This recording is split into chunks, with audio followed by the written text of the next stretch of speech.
Hey everybody, it's Holly from Cape Cod Creatures, and I am here today with a quick first impressions for the Animalis of Fortuna and the Azucar Carbone Oracle deck, both by Megan Weber. I got these on Etsy, so I'll post a link in the doobly-doo so that way you can support an independent artist, which I'm super all about. And we're just going to dive right in. Now, I have to say I haven't really used either of these decks for reading yet. This is like super first impressions.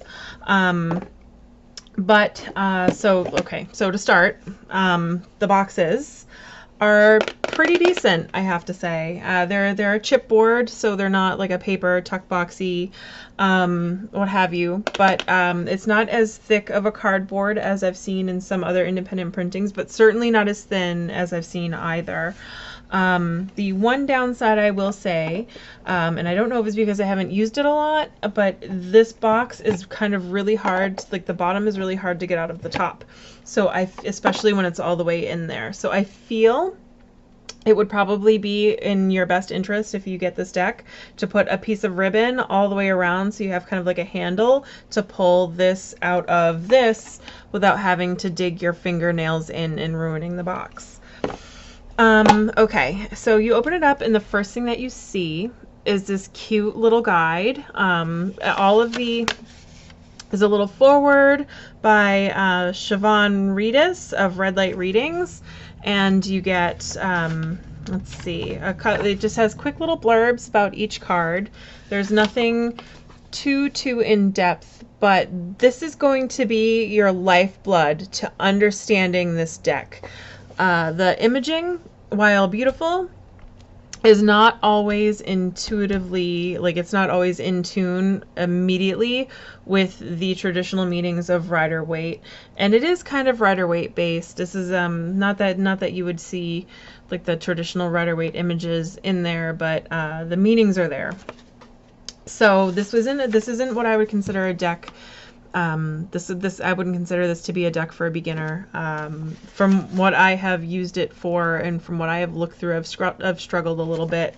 So I would say not so much for beginners, but you don't have to be intermediate either. Like you're okay for floating in between. But you do want to read definitely all of these. You want to keep this handy when you're doing your readings. So the cardstock is beautiful. This is the actual card. It's kind of wide, which is nice, but it's not too big this way. Easily shuffleable. It's kind of a thin cardstock, but it's not too thin either. It's kind of, if you're gonna do a paper laminated cardstock, it's kind of just right. Yeah, it kind of reminds me of, it reminds me very much of my Revelations cardstock. It's like Llewellyn's old stuff. So I don't mind it. I'm not too cardstock snobby with it. I also really love the back. Judging from the box and just the art that you see on the card, I was expecting a black backing with white design, and I love that it's a white card with a black design. That being said, I am probably going to wind up edging the cards. If you want to trim the deck, easily done, because there's no border on this side and the margins on this side are pretty even from everything that I've seen, so you could easily cut the cards down and have it not be that big of a deal. So moving on to the art style, it's a really interesting, it's just black and white. There's no shades of gray, there's no color at all, and it's all really cute illustrations like the Fool, and each one involves bones and death in some way, shape, or form. Like you see the little raccoon's little spine, his skull where his mask should be, you've got bones in his tail. So it kind of plays with taxidermy a little bit. And I'm not going to do all of the cards. I'm just going to do a couple of quick flip throughs. So the one thing I will say right off the bat, the High Priestess, very cute. The one thing I will say about this is that sometimes the animals aren't always clear, in which case you need this. Like I needed this to know that this was a lioness, although really if I had just gone to the Emperor, which is clearly a lion, I would have been able to grasp that. But it's good to, again, another good reason to have your little, to have the little white book with you. And if you, like it's gonna take you're gonna need to look through it a few times. The first couple of times I flipped through this deck, the art style was a little cluttered for me, especially when you're reading visually. When you're reading with a few other cards, it does tend to get a little busy. For example, I just pulled like the 3 cards right out of the Arcana. This, I don't know, to me, like this is a lot for my eyes to look at. So if you're doing a 3-card reading, you kind of have to like okay, what's going on? Examine each card individually, really take a look, because there's a lot of detail in there. And that's part of not necessarily the problem, but it is a little bit of a hindrance. There's just so much going on that you kind of have to be like, okay, what is really happening in these cards? I'm looking over them like, what's going on? So that is just something that you have to keep in mind when you're doing readings with the deck. And I have a feeling that that is going to pose some kind of a struggle for me. That being said, it's beautiful artwork to look at. You're not like, oh man, I have to, it's not like the Rider-Waite where you're like, oh man, I have to look at that. I hate this art style. So I'm super excited that way. I'm more than happy to do a study. This, you know, this is going to require a journaling. I have a feeling that I'm going to try to read with it, and it's going to get to the point where it's like, nope, I'm going to have to pull the deck from my reading collection, and I'm going to have to journal my way through the entire thing, which won't necessarily be a bad thing. And there are also the other thing that I will say about it too, because like I said, we're not doing a full flip through. The pips are very pippish. It involves one animal with some slight connotations and nods to the original Rider-Waite meanings, but they're not always, again, like it's not always obvious. Like there's an Ace of Wands, the 2 of Wands, it's a salamander, but again, I'm not getting so much like the new directions and horizons and impending success, and you know, like all the stuff that the 2 of Wands would, you know, there's no, like he's the salamander's not looking at a globe and staring out over the water. He's just sitting on a rock. The 3 of Wands, we have again another card that talks about success in business and partnerships. You do finally at least have 2 of the geckos, but they don't look to me like they're in so much a partnership. They look like 2 different kinds of geckos. So again, this is a deck where maybe you need to have your meanings kind of down. Oh, the 5 of Wands. This card to me is like, almost always there's somebody beating somebody up in the 5 of Wands, or there's something to connote some sort of discordance and argumenting and, you know, this arguments and ridiculousness. But this one is just like this cute little, I think they're called axolotls, but it's just a cute little salamandery guy being all, hey, how you doing? So again, I'm going to have to go to the guidebook, read about why she put him there, and then I'm going to have to journal about my thoughts on it. Another one that really struck me while I was flipping through was actually in the swords, and it was so the 5 of Swords is usually hollow victory, but here we have a peacock, and that to me is kind of counterintuitive. Why would you have I don't know. Again, I'm going to have to read through the booklet. I have not read through the booklet for this completely yet, so that'll be an interesting one to look up. And the 8 of Swords was another one. Actually, the 8 of Swords kind of spoke to me. It took me a minute to think about, but I eventually got there on my own. Feeling of being trapped, and you have a Thanksgiving turkey. So that was a really interesting one. I don't see any bones in him. So that was that was a really, really interesting choice. Every animal in this deck has some sort of bones or taxidermy aspect going on. I think this might be the only one that doesn't, is the Thanksgiving turkey. So, and but there's no way out for him here. He's trapped. So this does talk about a situation of being trapped, and maybe you don't like the way that you're going to get out of it, but I don't know, I'm gonna have to read more about it. I'm sure there's some sort of Thanksgiving, like being thankful aspect in there as well. So that'll be an interesting read. And I like that the 8 of Swords is always like a trap of your own making. And this one, like this turkey didn't do anything to deserve what he's getting. So I think this will wind up being very interesting in readings. The 10 of Swords, which is about betrayal, is a vulture. I don't know. I think I know a little bit too much about vultures, and I like vultures a little bit too much for this to really resonate with me. But I could see where a traditional knowledge of vultures would get you here. You know, this thing's just waiting for you to die so it can eat you. He's circling overhead. There is some not good stuff about to happen. So I could see where that would resonate. Okay, so let's see. Pentacles. I just want to see what the 10 of Pentacles, which usually talks about legacy. 9. So the 10 of Pentacles is a stag. Not really sure why you would choose a stag to speak about legacy, other than they just seem very, I don't know, I guess there's something stately about them. And then cups. Let's see, the 3 of Cups would be, actually, this is kind of a good one for 3 of Cups. Okay, so 3 of Cups is usually like friendships and good times and celebration and maybe a little bit of drinking and stuff. But I don't know. It's you've got the snub-nosed dolphins, so that's an interesting one to think on as far as that's concerned. And then, oh, you know what? I think those might be beluga whales, because these are all winter animals. 5 of Cups is a crab. I actually really like him. I'm not sure really what he's got to do with the 5 of Cups, but that'll be an interesting one to look at. 8 of Cups is usually one that we know very well. Let's see. So the 8 of Cups is a card of walking away. I find it interesting that they chose to do a broken cup in this one. A lot of people, Kelly from Truth and Story, noted that there aren't very many decks where you see a broken cup.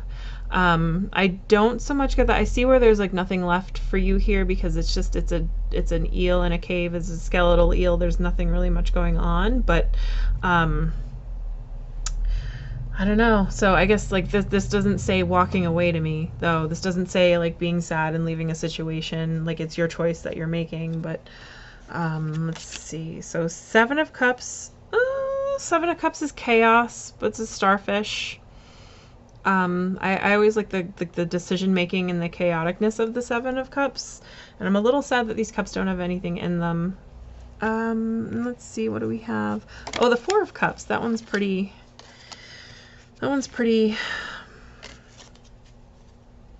No, see, this doesn't say 4 of Cups to me at all. This doesn't.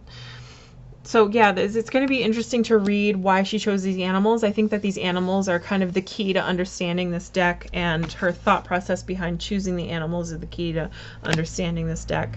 So that'll be, like I said, this is one that definitely needs reading up on. Let's see what we have for 9 of Cups. We have a stingray. Again, kind of counterintuitive. A stingray doesn't say to me, like, you know, the wish card. It doesn't necessarily say that to me.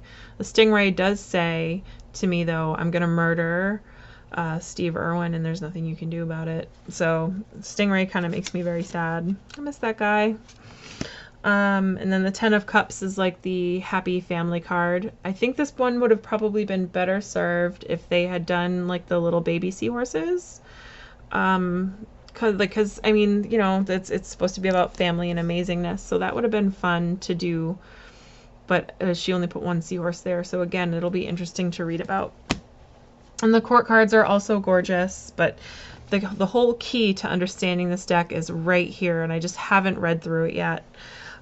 So I think until I do, and until I journal, I will be falling back on traditional Rider-Waite meanings.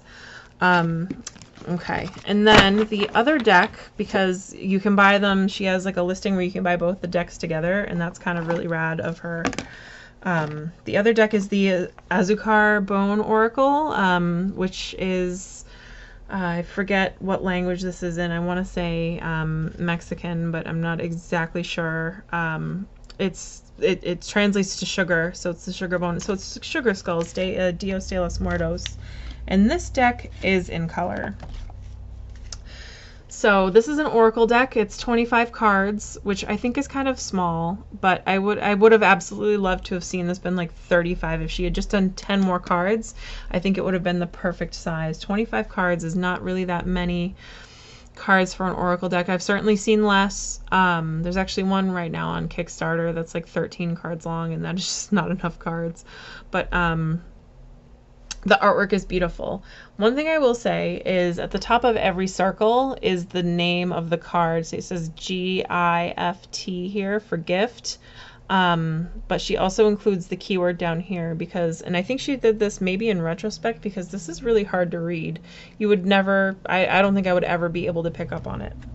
And it is divided into several suits. There are season cards, there are animal messages, there's, Wheel of the Year as opposed to season, I'm sorry. Focus cards for things like clarity, compass, meditation, mirror, etc. And then the animal message cards. So there's 3 suits in this, which is really kind of fun. It puts a fun little spin, but the cards are absolutely beautiful here. I love that there's really not much, in opposition to her other deck, there's not much going on here except for the main component of the card. The backs are absolutely, this is the same size. Is it the, yep, it's the same size as the tarot deck. It's the same card stock. The back is absolutely beautiful. But again, not to be meant to be read in reversals. These are all different, so you'd be able to tell if the card is upside down or not. And she's included some people-y stuff, but again, this is heavily animal based. But the artwork here is beautiful. Look at this. I mean, the Sam Hain one so far is my favorite one, I think. But like with the pumpkins and the cat and the candles, this just captures the fall feel, and like this is just perfect. I love this card. Ostara is the rabbit, which is again perfect. It's very springy. It's very it just captures the season. It's the right animal that coincides with the season. Mirror. The deer for feminine. I actually love this. Meditation is very cute. I love that one. But yeah, it's a gorgeous oracle deck. I highly recommend this one. I've only done like a mini deck interview with it. I don't feel like there are enough cards here to justify doing spreads more than 3 cards. Just because I always feel like a deck gets watered down when there aren't enough cards to do like big huge spreads. I feel like the messages kind of, there's only so many cards and there's only so many aspects cards can capture, and I hate to see the messages watered down, or a message that's not necessarily meant for you like repeated in the card just because you're running out of cards. But other people read really well with small decks. So anywho, I think that as far as the purchase is concerned, it's totally been worth it. I'm kind of in love-hate that it's going to make me work, the journaling, only because I am heading into the summer season here. Actually, Easter weekend is going to be like the last kind of like, that I get, because the shop is about to get real busy. I forgot to mention, you get a booklet too with the Azucar Oracle, and it does the same thing. It describes Oracle decks. I like that they don't have too many descriptors when people do Oracle decks, because I do like to read these a little more intuitively. I think the commonality of the images, like the stuff that you get with a lot of the imaging in an Oracle deck as opposed to like traditional tarot card meanings, allows somebody to interpret the cards a little more loosely than with a tarot. But yeah, what was I saying? Yeah, it's about to get real busy, so I don't know that I'll actually have time to journal my way through all of these cards. I just think it's going to be a really, I think it's about to get way too busy. So for the summer, I think you'll see me mostly falling back on cards that I already know. So buckle in for tons of Wild Unknown this summer. And tons of my Norasan Bird. I didn't think that I would like it as much as I liked it, but I really love my Norasan Bird cards. Okay, so rifle shuffling and bridging is okay with this to start. It is going to require some breaking in, but I can just tell by the stock that it is going to do just fine. The cards, like I said, they're not too hard to handle. As far as size is concerned, they're pretty standard. They're a little bit bigger than a standard tarot card size as far as length is concerned, but nothing too horrible. I suppose if you have small hands, though, you're kind of stuck doing hand over hand shuffling. But yeah, a little breaking in. These cards will be just fun. Like, it's already starting to shuffle way better. Ooh, except for then. Look at that. I spoke too soon. So we're going to do a 1-card pull. And then we're going to do a 1-card pull. I'll do a joint reading with both of those. All right. And then the hand over hand, it shuffles very decently. The lamination, well, I'm not always a fan of laminated cards. It does help with the shuffling. That being said, do be careful. Like, I kind of bent one of the cards already doing the rifle shuffle up. Here it is. It's a little hard to see. I'm sure it'll flatten back out, but I already bent it. So you do have to treat these cards a little more delicately than I was just treating them. But yeah, it flattened right back out. And I'm sure once I work with it a little bit, once it sits in its box and does whatever, it'll be fine. Okay, so we'll pull 1 card here, and then we'll pull 1 card from the Sugar Oracle and do a quick little reading. Okay, so we've got the 3 of Swords. Oh, look at those. I love jays. I think those are supposed to be blue jays. I'm gonna have to check on that. And then see, like here, it's really that needs a ribbon or something to get the things out. Like even like finger cutouts or something. I'm not going to cut into the box, but it will require a ribbon. So here, less of these than in the tarot. So rifling and bridging these should be just fine. But I think there's few enough of these where hand over hand will do the trick. And I've already shuffled these. Like I said, I did a little mini deck interview with these on Instagram. So they're already kind of mixed up. So we've got the 3 of Swords. And we have Yule, which is a squirrel. So I am going to read what Yule means. Wheel of the Year. Okay.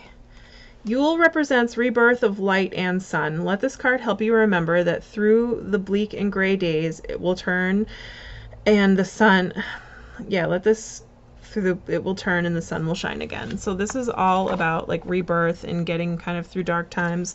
And the 3 of Swords, I think, would be the dark times. You know, this is a card usually traditionally indicative of heartbreak and betrayal and just kind of like this is no good. This is some pain that you're going through here, and you're having a hard time moving. People have a hard time moving on through the 3 of Swords. They usually kind of get stuck and bound in their own ridiculousness here. So I think this message isn't for me. This is for somebody watching, clearly. But if you're stuck, if you've got some sort of emotional trauma that you're stuck on, just remember that it does get better. You know, you should definitely take your time to mourn and think on what's going on with you, whoever this is for. But like, it's gonna be okay. You're gonna go through a rebirth, and things are it's gonna get better. It's definitely gonna get better. So you don't think so right now, but you'll be okay.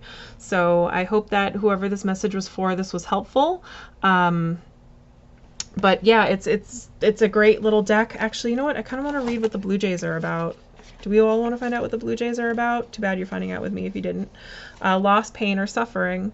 So Blue Jays are beautiful and determined birds. They're proud and they're known to be bullies. This card represents a struggle or fight between friends, family, or even with internal conflict within yourself.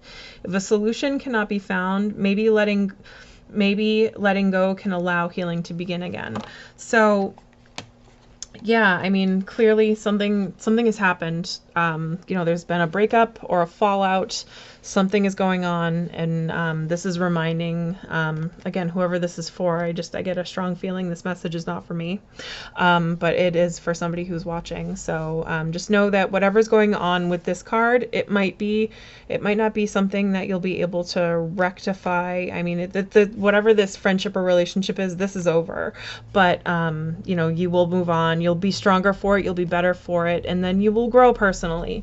So just look forward to that Yule energy coming in. Like in this Yule too, is a time to reconnect with family and the friends that you do have, or the relationships that you do have that are healthy. So I think that if you fall back on these people as represented in the Yule card, like the friends and family that like support you and back you, and just latch onto their posi traction, and don't latch on in a negative way, but know that these people are here for you to help you through this. So anywho, I hope whoever this was for, this was helpful.